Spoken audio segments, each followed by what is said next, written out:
Good evening. Welcome to Discovering Buddhism. It's good to be here. So we're on our third module. This is the module that's called Presenting the Path. Presenting the Path. So unusual title. When I first saw it, I thought this is going to teach people how to teach Buddhism, how to present Buddhism. Not quite. It's really an overview of Buddhist teachings, particularly the Lamrim, which is a word that describes the teachings that were gathered together by Lama Atisha and Lamson Kappa. So it's actually this module is an overview of what comes in the following Discovering Buddhism modules. So it's good to have you here. I see there's quite a few people looking. Welcome, hello, great to see you there. The new time. Hopefully we'll get through the session without a major roadblock or traffic jam and lose everyone like we did last time. Anyway, it's unpredictable. We'll just do our best. I'll keep going, and hopefully, even if it does, some people lose their connection, then sometimes the recording continues and you might be able to watch it later. So we'll just see what happens. So I've sent you, everyone on the mailing list has got the readings and also a transcript of teachings by Venerable Rabina on this topic, very extensive transcript of 250 pages, hard to print out. But it actually was a weekend workshop I think she did some time ago, where she taught the module, and actually looking through the transcript, it's actually covering virtually everything that's in Discovering Buddhism. It's more than we can ever pack into our 4 sessions, but very good teaching from Rabina and very useful to look at. So just maybe before we go through, and also I sent you some notes today, just an outline of the 4 weeks, and the outline will probably change as it does. I tend to decide the content the week before each teaching. So then there's some notes on tonight's class. So let's, as always, spend a few minutes just settling our mind, doing a bit of breath meditation, mindfulness of breathing, to get ourselves in the right mental framework to do some practice. Okay, so just get comfortable and we'll do a few minutes of mindfulness of breathing. Okay, session. Motivation. A few moments to reflect on our amazing good fortune to be able to meet the Dharma, meet these incredible teachings together in this way. As always, we do our practice firstly to calm our minds, to take care of our minds, and ultimately that purpose is to benefit not just ourselves, but those around us, and also ultimately all living beings. Mahayana motivation.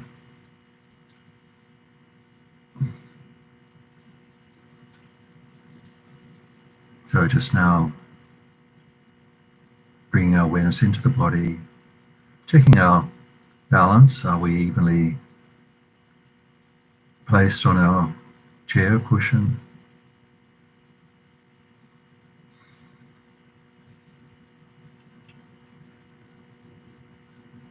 Starting with the out breath and focusing on breathing out all the tension in the body, all the holding on,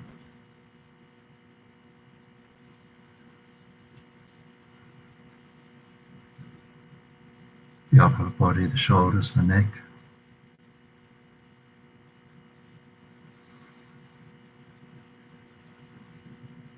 Letting gravity just gently hold us,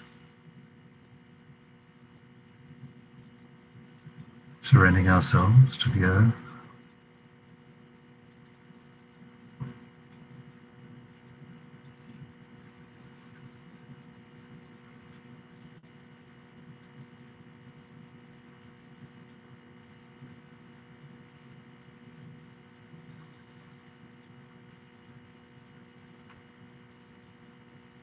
And then with each out breath also breathing out the busy mind, the busyness of the day, the distractions, the obstacles,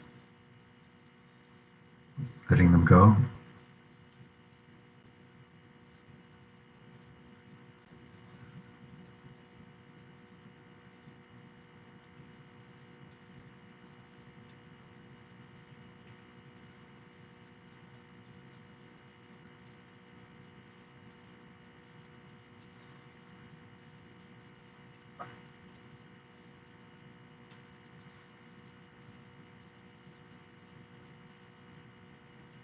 And then just giving our full attention to the breath, how the breath enters and leaves the body without any control by us. Just watching, standing aside.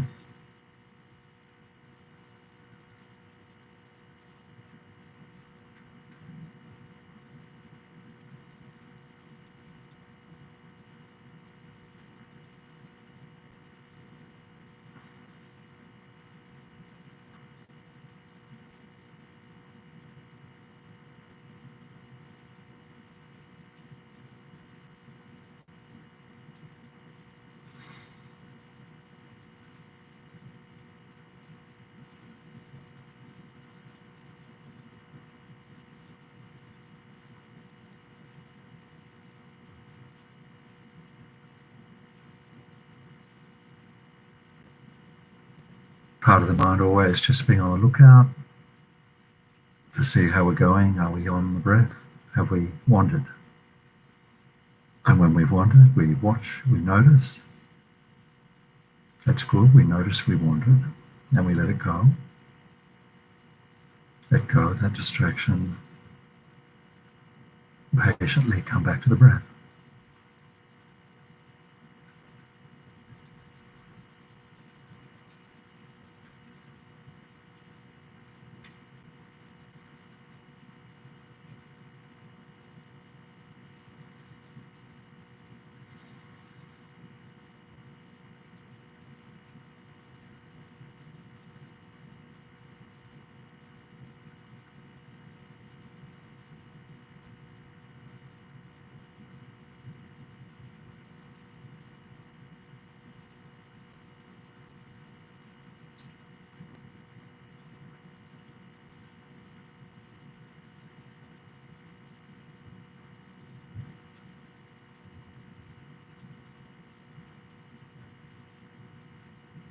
There will always be thoughts coming and going,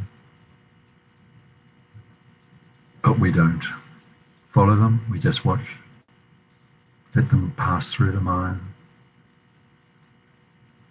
using the breath as the anchor, the home, the place where we rest.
following the breath all the way into the body and all the way out of the body.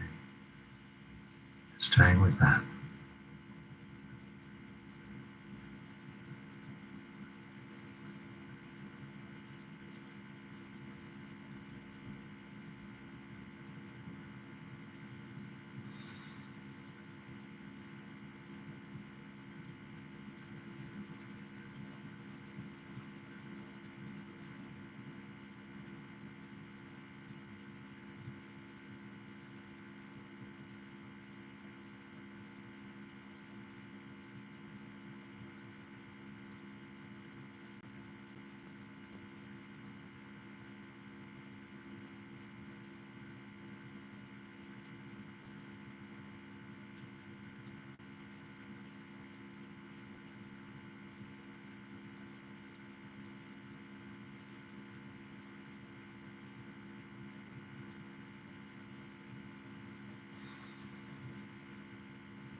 So just relax.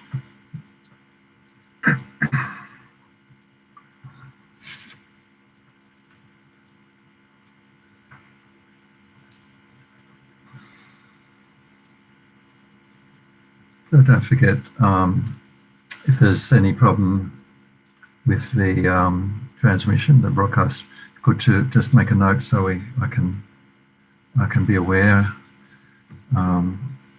what's happening. Also, if you've got any questions, comments, just feel free to say something where it says say something there.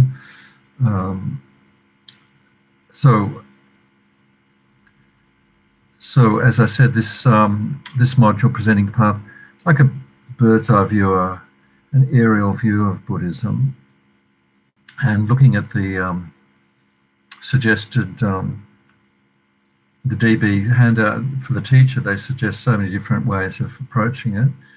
Some of them, they just suggest doing the 3 scopes, which we'll talk about later. Some of them, they've got the 4 Noble Truths in there. But so I've just, tonight I'll just basically just look at the introduction side of what Lamrim is, what the Buddhist teachings are about. A little bit of history. So it's a bit about the life story of Buddha. A little bit about so it's a bit about the life story of Buddha. A little bit about the different lineages and so on, which is very complex and sort of not something I know a lot about, but there's actually very good discussion of that by His Holiness in one of the books. So just looking at the recommended readings there on the outline, course outline. Of course, the course readings which you've got, it's not a lot. There's just basic Lama Yeshe extract, Geshe Zo,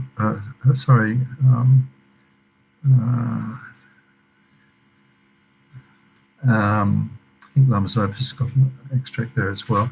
So together with that, it's not listed on the word, her teachings on the topic done at a weekend retreat. I'm not sure where it was. So that's good. Then the second one, Approaching the Path.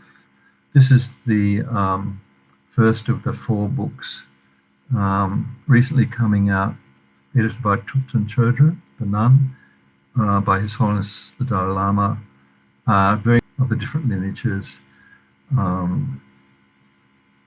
Very interesting stories. It's very readable. It's more detailed than so there's plenty there to go deeper if you want.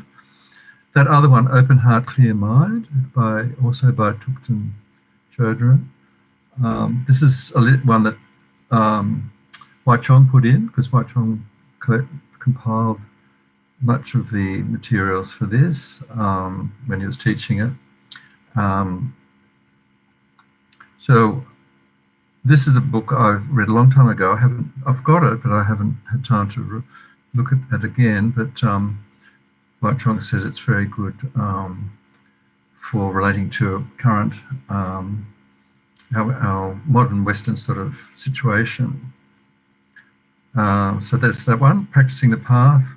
So this is the one by Yangtze Rinpoche that we've been looking at in other modules when I was teaching last year. Very good discussion of the whole Lamrim, Chenmo. So it's a commentary by Yangtze Rinpoche in English. He's a Tibetan monk teaching in an American center. And so his commentary is excellent, very much relating to Western situation. Becoming Enlightened, that's a little book that I've recently discovered. I haven't got the date there, but it's just a really good collection of some of His Holiness's discussion of the Buddha's life story. Quite hard to get good books on the Buddha's life story, I found. But I think I've ordered this one, so I'm hoping it'll be available on Kindle. Then the last one, Liberation in the Palm of Your Hand. So this is the commentary on the Lamrim by Pabonka Rinpoche. Haven't got the author there, which is on Lamrim, but it is addressed to monks in Tibet just before the Chinese invasion. And so it needs to be sort of taken in context. It's not teaching Westerners as such, but it's actually fantastic text, very classic text. Pabonka is regarded as a Buddha himself, and so it's very highly regarded, that text. Only came out in English probably in the 90s, I think it was. I remember when it first came out. So so there's probably many more, but that's plenty to go on with there, plenty of reading there. So basically tonight, just looking at what the Lamrim is, it's basically a word that's, I think it's a Gelugpa idea, Lamrim. I don't know whether there is an equivalent in other sects. Basically the word, I guess, came from Atisha. And the book is listed there, page 2 of the note, or first page of the note, Lamp on the Path to Enlightenment, which was taught in Tibet when he went there in the Tibetan text is the Lamrim Chenmo, written about 300-400 years later by Lamson Karpa, which both Lamson Karpa and that text is sort of the basis of the Gelugpa tradition. That the Gelugpa sect started actually with Lamson Karpa and his teachings in 1402. So that's of course the sect that Vajrayana Institute is following for Buddhist sects. We'll come back to that a bit later, but just that I've just got a little bit about, I think really good to remember that everything comes down to two things in Buddhism, in Tibetan Buddhism: wisdom and compassion. This is something Rabina makes very clear at the beginning. Just about all the teachings can be put into two baskets. And one is how things exist, wisdom realizing emptiness, the emptiness teachings or wisdom teaching, and the understanding, more of the intellectual side of having an understanding of the nature of our minds, nature of the external world, nature of how we exist. And then the compassion is the heart side of things, wishing others to be free of suffering and have happiness, and doing all our practices to benefit all other beings. That's the compassion. Ultimate compassion is called bodhicitta. Those who attain ultimate compassion are called bodhisattvas. So they're the two things that, according to the Mahayana tradition of Buddhism, we need to become a fully enlightened being.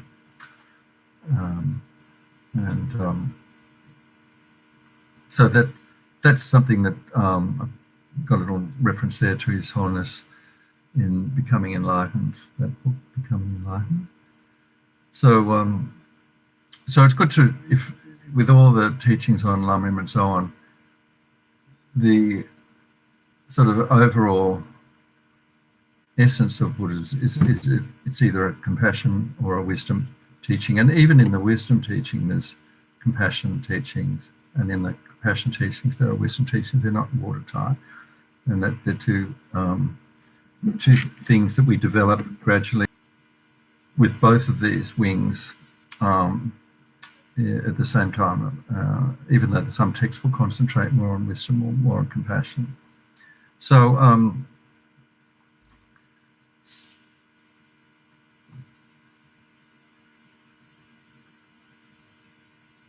up until Atisha composed the Lamp on the Post, many lineages, up to 10 lineages according to His Holiness the Dalai Lama. So the main text, which is the Lamrim Chenmo, which you can get, they're in 2 volumes or maybe 3 by Lam Tsongkhapa. It's quite heavy reading because it's basically the root text. So my little brain. So basically, it's good. It's said to be very auspicious to have copies of the Lamrim Chenmo if you're Chings. Interestingly, they said that Manjushri appeared to Lama Tsongkhapa. Lama Tsongkhapa composed it while having visions of Manjushri. Remember, Manjushri is the Buddha of wisdom, knowledge, and so such a highly realized being, Lama Tsongkhapa, he had direct teachings from Manjushri, and wrote those teachings down. So he was composing directly from teachings from the Buddha. So this is, His Holiness said apparently he learnt the alphabet in just in one sitting, I think it was, when his child and his teacher introduced him to. So it's a very mystical explanation of where the Lamrim Chenmo came from. But luckily we do have the texts, even though so many of the texts were destroyed in Tibet when China invaded 1959. So most of them came out of Tibet and brought to the West, and then eventually translated into English. So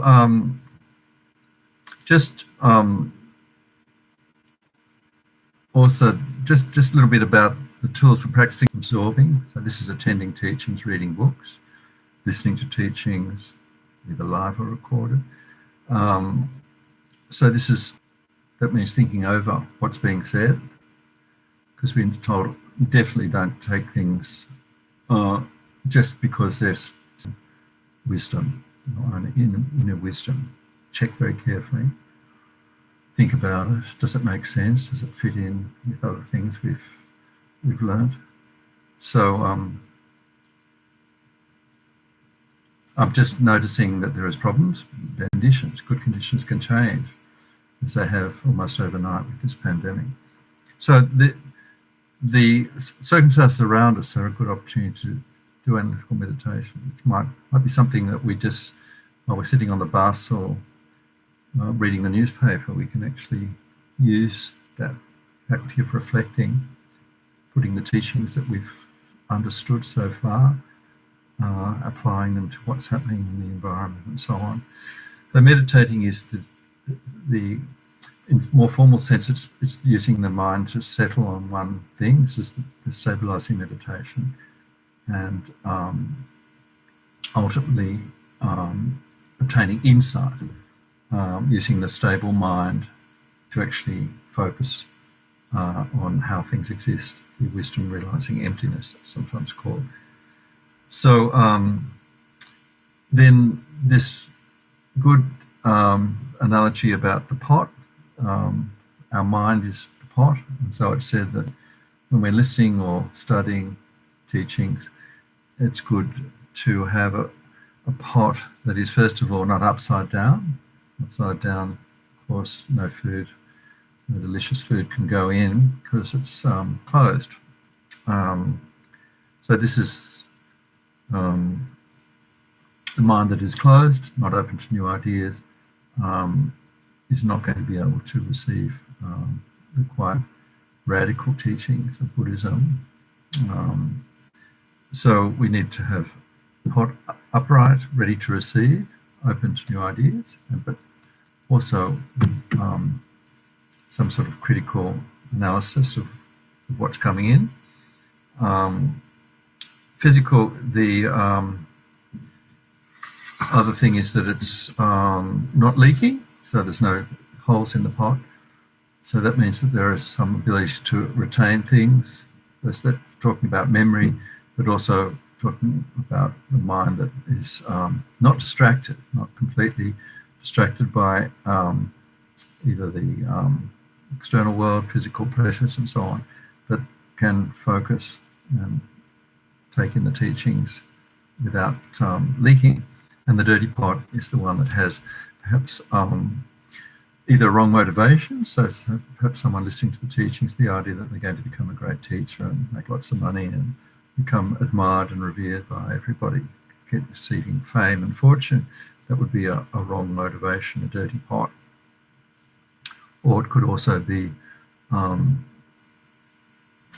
idea of having views that we're not going to, no matter what we hear, we're not going to get rid of this particular view that we've always cherished and held on to. That can be quite hard, giving up long-held beliefs. And you hear another set of teachings like Buddhism coming from particularly the Christian tradition, it can take a lot of mental shifting to even intellectually you might be able to say, okay, this makes sense, this Buddhist teaching makes sense, but if I really adopt this teaching, I'm going to have to get rid of that idea. So I think I mentioned this happened to me particularly at Copan course in the 80s, when I was never been a strong Christian, but all the background teaching, schooling and so on, went to a Methodist school and so on. Rabina talks about this very well too. She had a Catholic upbringing. And when you, even though you may not think you're a particularly strong religious person, so I remember at a certain point in the Copan course when the teachings were so powerful, my mind was sort of finding it difficult to take them on board. Of course, you can't do it quickly. But I actually remember running up into the hills and thinking that actually I'm going to have to change the furniture quite dramatically, and even these, because the power of the teachings by Lama Yeshe and Lama Zopa, they were actually teaching together, were such that I just couldn't deny their truth. Even though I was fairly new to the teaching, I had to actually be prepared to give up a kind of a subconscious Christian way of thinking, to allow these more profound teachings to take root in my mind. And anyway, so it's a slow process. So the dirty pot can be an ongoing process to keep the mind completely clean and open. And of course, that dirty pot can also refer to all the karmic imprints that we've accumulated over numerous lives, negative particularly, and so we need to do purification practices. The 7-limb prayer we often say before teachings, which is said to be purify the mind by rejoicing, making offerings, prostrating, requesting teachings, and so on. So we can deal with the dirty pot on a daily basis, just to help purify the mind. Even our mindfulness meditation before we start helps to clean the dirty pot, keep the mind open and receptive. So then the raw materials. This is the 4 things. Again, this came from Wai Chong's notes and also Choki's. It's good. It's a good series of points there. So the raw materials to practice, to actually change the mind, to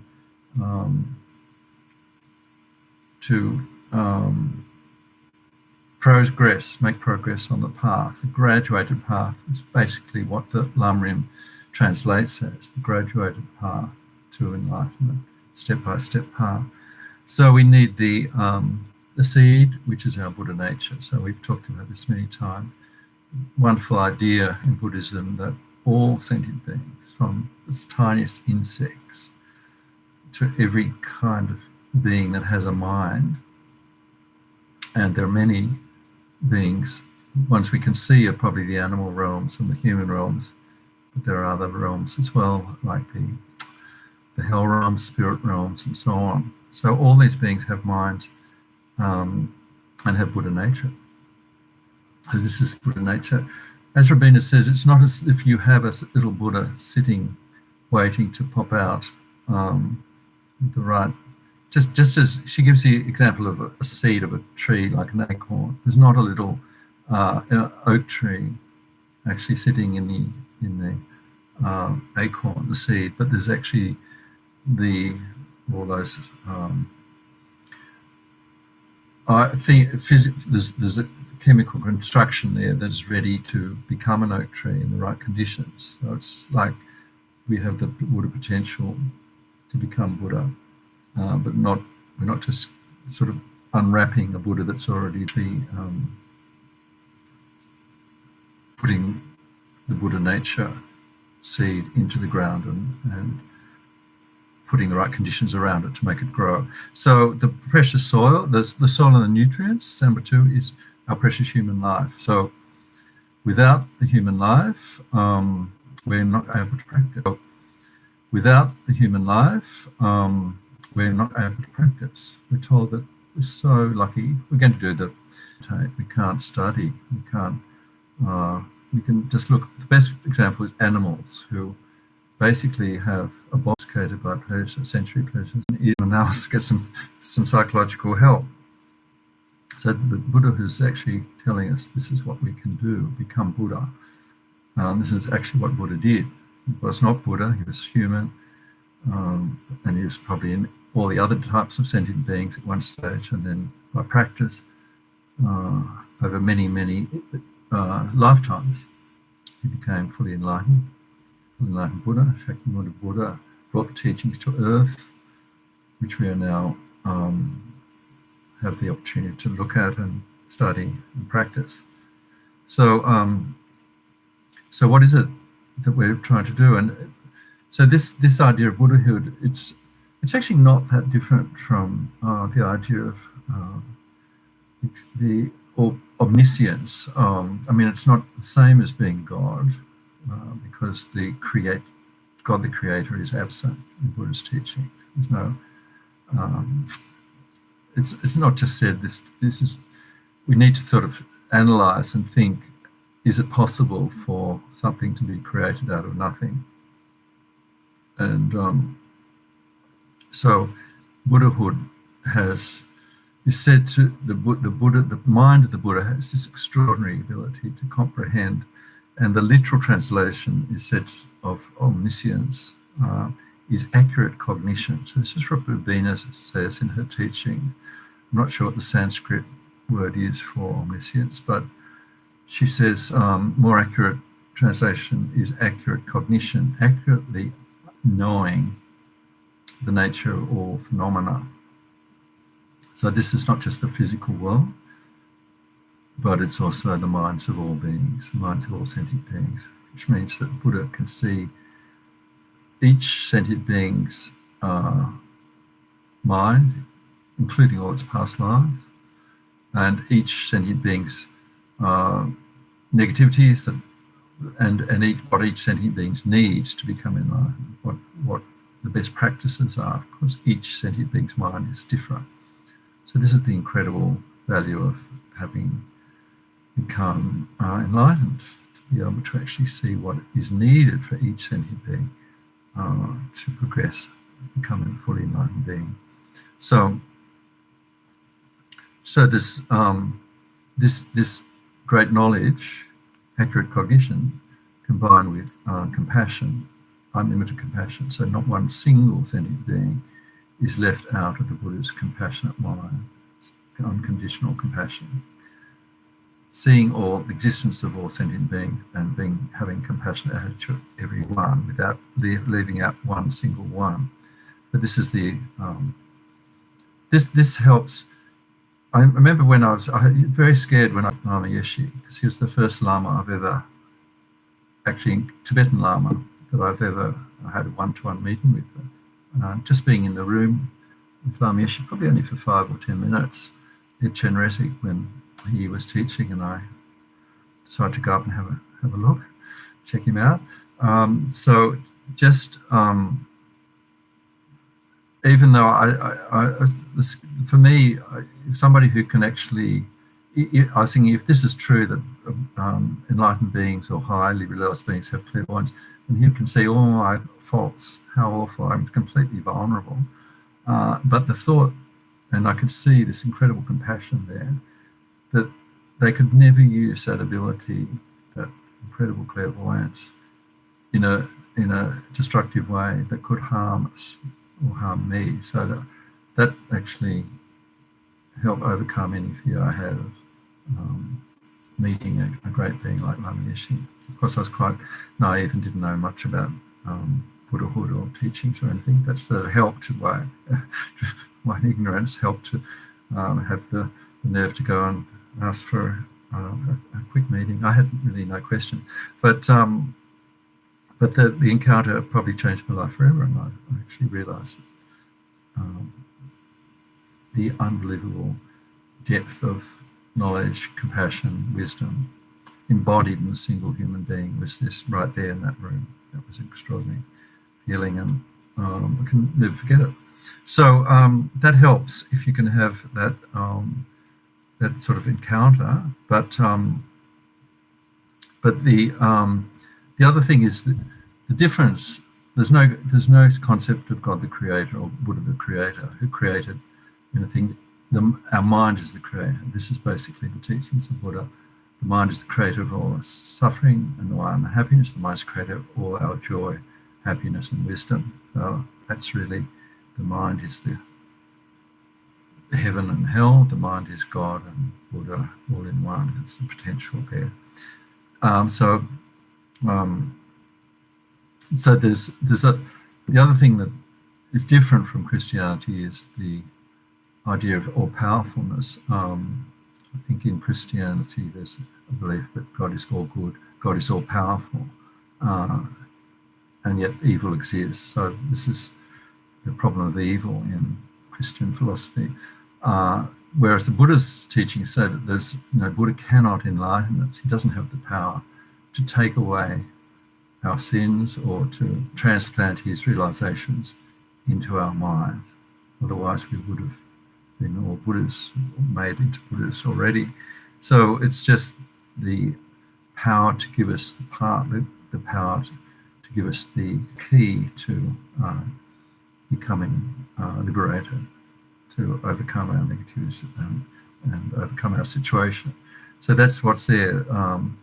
The tools are there, provided by Buddhas. So that's the aspect of there's nothing can be. There's not unlimited power in that sense, but there is unlimited benefit.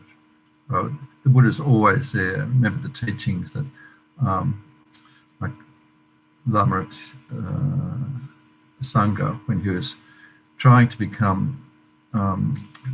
practice in a cave and spent years and years and years.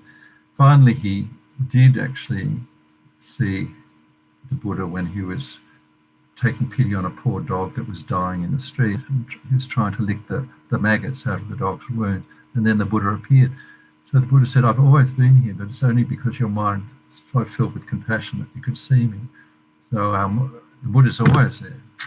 So it's just a matter of our mind becoming such a perfect pot to receive the Buddha's blessing and to be able to see when he's there or feel when he's there.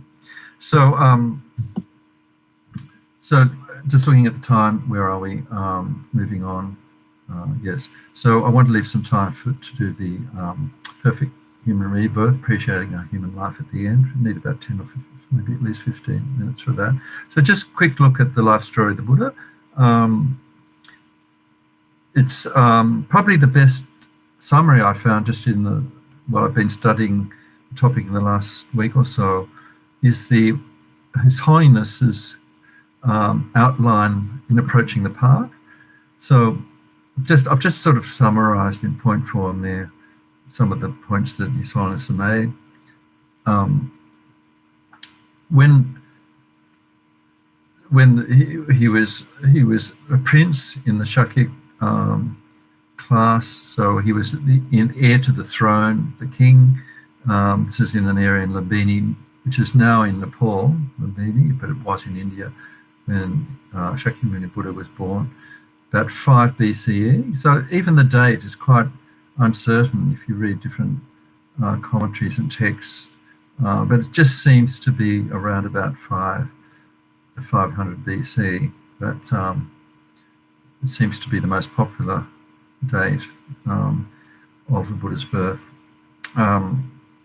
So incredibly privileged background from a royalty, protected as heir. So the king made a lot of effort to try and stop him going out into the world and seeing things like poor people, dying people, and so on. So it wasn't until he was 29, and he apparently went out 3 different times. He was a very keen gardener, and he went out to look for different plants. This is what I've read in one account. So the first time he had to sort of sneak out because his father didn't want him to. And the first time he saw a sick person, and there were a lot of people trying to see him because he was a prince. And, the ordinary people wanted to see the prince. So he was quite shocked when he saw a sick person, which he hadn't seen when his predicted life in the castle, I suppose, or the palace. He went out another time and saw an old person. Another time he went out and saw a corpse. And the last time he saw a sadhu, which is a mendicant, a wandering spiritual seeker. So the last time when he saw the spiritual seeker, that was when he made a decision that he was actually needed to go out and do some more work on his mind, find out what was the cause of all this suffering, old age, sickness, and death. So age 29, according to this account by His Holiness, and he started off joining a group of ascetics who thought that the way to find the truth was to almost starve themselves, to suffer greatly, and to become to renounce all physical pleasures, including even having enough food. 6 years of practice, and you've probably seen the ascetic Buddha pictures, incredibly powerful images where he's sitting cross-legged, virtually a living skeleton. There's almost no skin on the bones. And I remember when I first went to India, one of the first things I saw was that. I think it might have been in a museum, and very powerful. So he tried that for 6 years and realized that it wasn't actually helping to make progress. His mind wasn't actually being improved. So he gave up. He decided not to follow that course and received a lot of criticism. There's a wonderful story about a peasant woman who was where he was making this.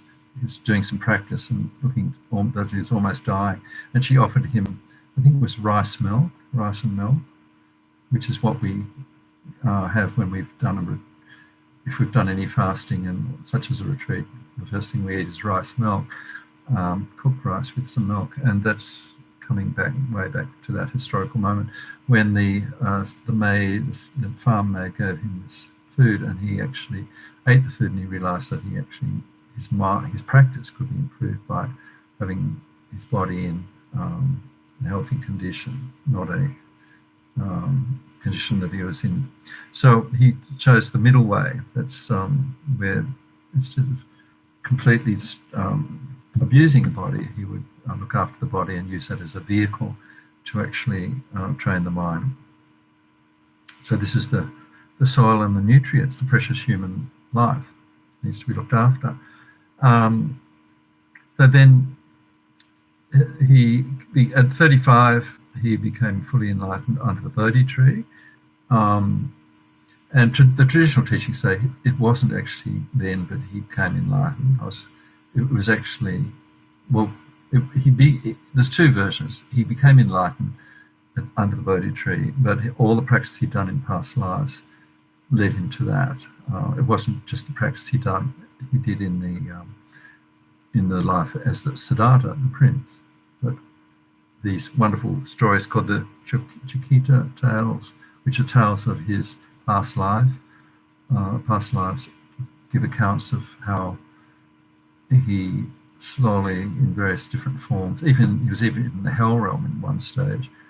He felt compassion for another being in the hell realm that was pulling a cart, and he decided to pull the cart for that being. And so this is part of his development of compassion. So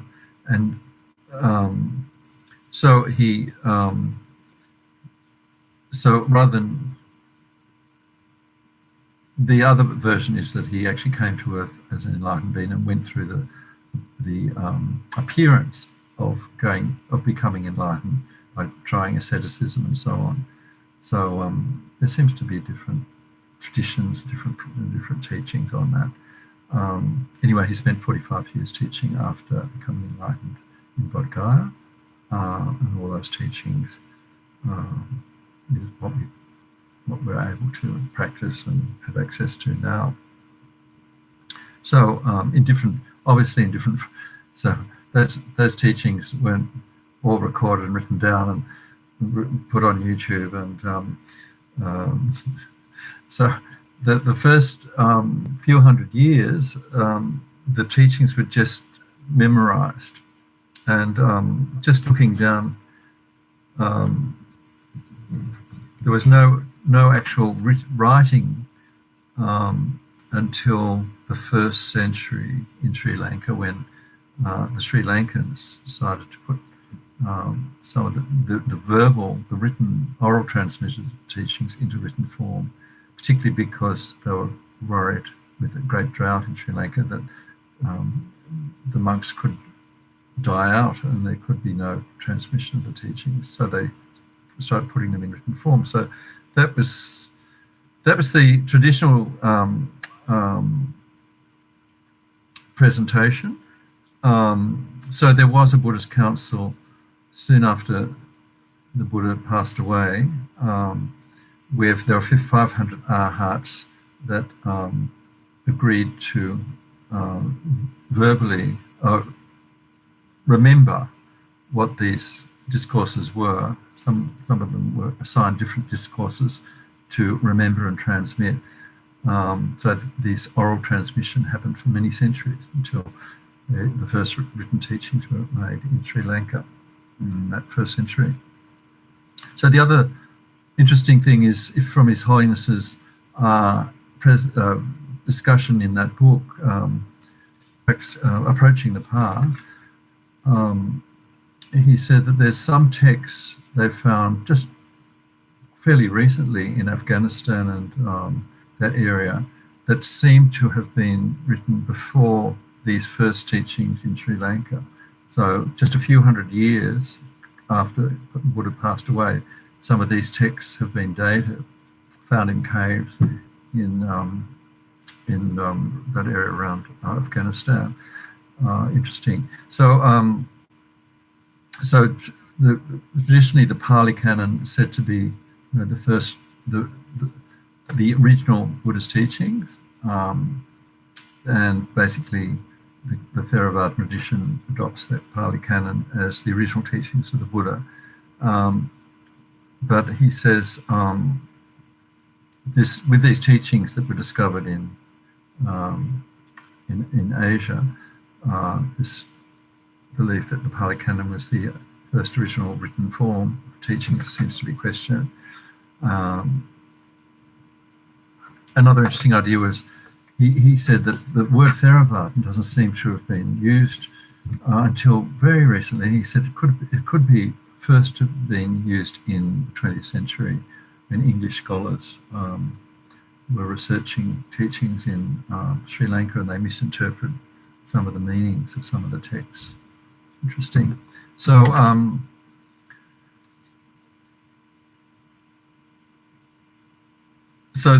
a good quote there, where I've said, His Holiness says, we can't be sure what happened in the past because history appears differently according to our perspective, different minds. But recently, academics have revised the idea that the Theravada conditions contains the oldest, more authentic scriptures. So this idea of Theravada and Mahayana wasn't around for a long time. After probably more than 1,000 years later, he said the 6th century AD was when the first different schools. He said they were all mixed. Some of them might have been Theravada and what we call Mahayana or Theravada. Different schools in different. Remember all those different countries. Sri Lanka, Indonesia, Japan, Korea, all presenting different in different cultures. So teachings change when there's a change of culture, subtly, not completely, but in some way. So basically, there's a lot of overlap in these schools. It wasn't a nice, clean, linear progression of teachings. So the topic, which I'll just touch on these different levels of practice. We've actually come across this before in previous modules. In most of the translations, we're told that there are 3 scopes of practice, 3 levels of practice with Buddhist teaching: the low scope, medium scope, and the higher scope. But His Holiness uses the word just levels of practice. He doesn't use the word scope. And it's to simplify it very much. Rabina simplifies it really very much and quite quite usefully and says it's actually like primary school, high school, and university. There's different levels like that. So obviously we can't just, if we want to have a secular education, we just don't go straight to university.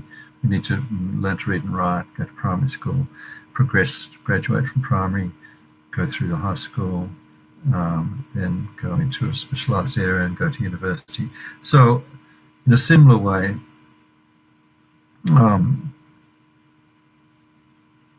but not necessarily in a linear way like that we start off and we have to go through these three levels of practice. But similar way that the learner of Buddhism, the scholar or the practitioner, can have different mental capabilities. And obviously we can have all these capabilities in our mind at the same time. We can have some of the lower scope reasons for practice. We can some of the middle scope and some of the higher scope. The initial level of practice is basically driven by, I suppose, fear of suffering if we don't understanding how karma works. Positive actions produce positive, happy results. Negative produce negative results. So the more positive results we have, the better we'll be in the future. So guard our actions of God, body, speech, and mind. Create only virtuous actions, and when this life ends, in the future, it's not looking at it's looking ahead beyond this life, but it's basically looking at the next life. The second level practice is the intermediate level practice, where we can see that even if we have a good rebirth in the next life, we're still in samsara, we're still going to suffer, could go through all the same suffering as we are in this life, and maybe even more. So we need to find a way out of this cycle. And this is liberation, the idea that there is a possibility of developing the mind where we can actually not suffer at all. This is the idea of becoming liberated, an arhat, person who's transcended cyclic existence. So this is said to be the basic driver of the Theravadan practitioner, to end all suffering, becoming liberation. Then the high level practice, the Mahayana full Buddhism, becoming full Buddha, is that we want to become liberated, but we also want to bring other beings. We don't want to leave other beings to suffer just because we know a way out ourselves. We want to help them escape as well. And so the Mahayana practitioner is seeking happiness and welfare for all sentient beings, becoming enlightened, so you can actually, as much as possible, lead other beings out of their suffering. That's the highest level. So these are the different levels. And so different teachings, different levels, and it's not possible. We need all the teachings from all those levels to actually become enlightened, fully enlightened being. So that's why right from the beginning, all the teachings in the Mahayana tradition stress the importance of compassion, that we're actually not just doing our practice for ourselves. So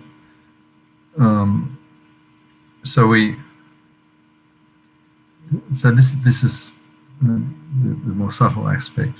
It's good to think of the primary school, high school, university, and then Ravina says the postgraduate level is Tantra, where we can actually see if we've got the capabilities, we can actually find a quicker path to becoming enlightened.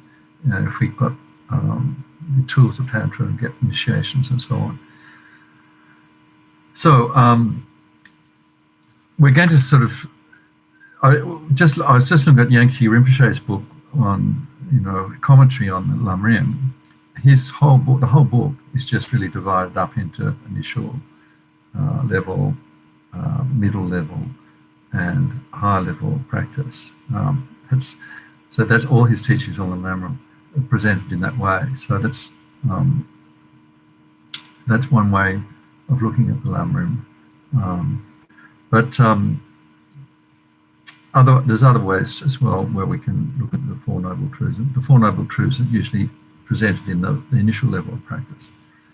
And of course, because we're dealing with the human mind, we need to have an interesting mix of, we need to have a balanced diet, so we can have some of the different levels of practice presented by skillful teachers and teachings in our diet to make us so that we can actually progress quicker. So I'll leave that there just so that we can have time to do our meditation on perfect human rebirth. Just if you do happen to have His Holiness's book, Approaching the Path, there's a great, I'll talk about this next week.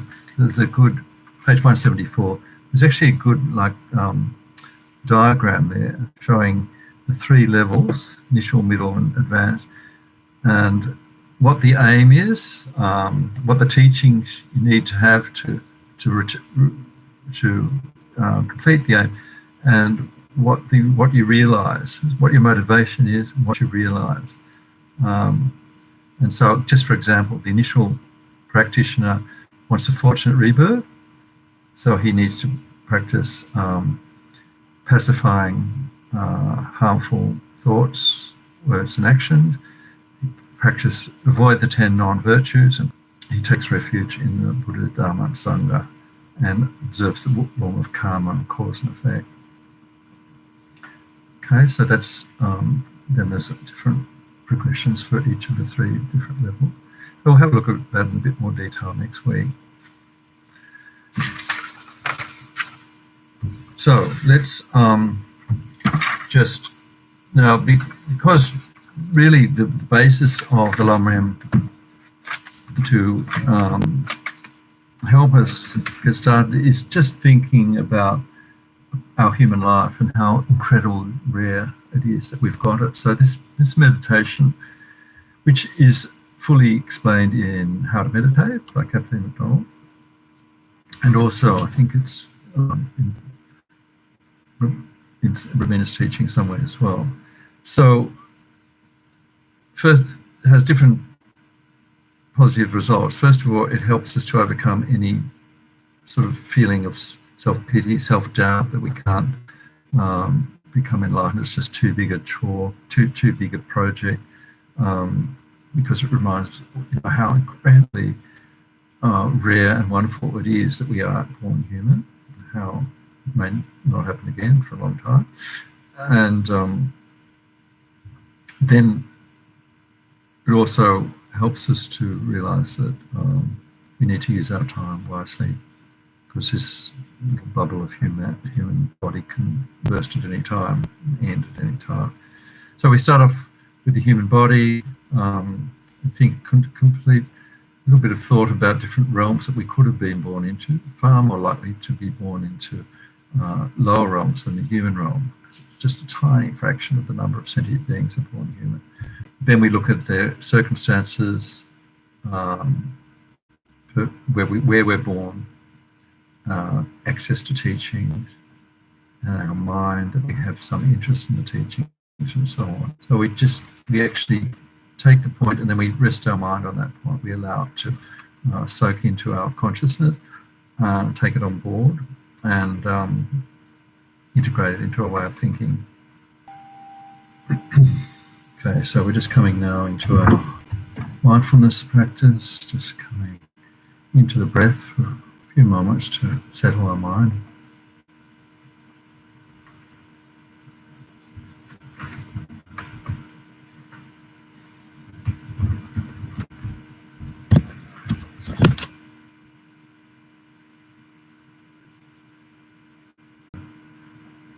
Unable to meditate, study, practice. Thinking now each of them, language we understand. Not only that, human body, born in a peaceful country, access to the teachings, access to teachers. Relating these points, we can appreciate that due to all those merits, may all the wars, sickness, famine, torture, poverty, and economic problems in the world end, or dangers of earth, water, fire, and wind be pacified immediately.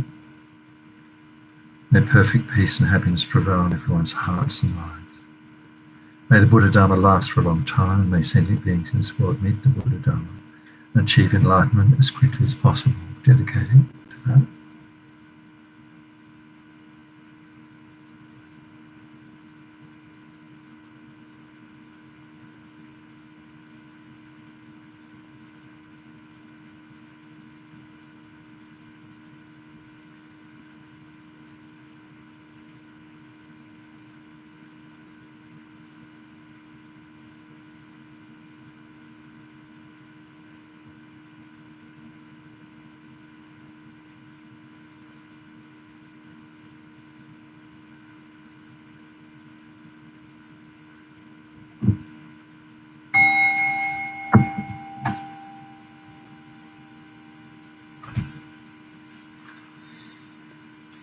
So thank you so much for being here. I've noticed there's been some interference. The numbers have been changing on people watching, so it means that the connection is coming and going. I'm sorry about that, but thanks so much for being there.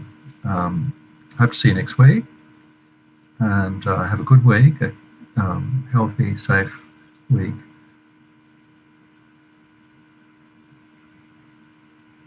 Thank you.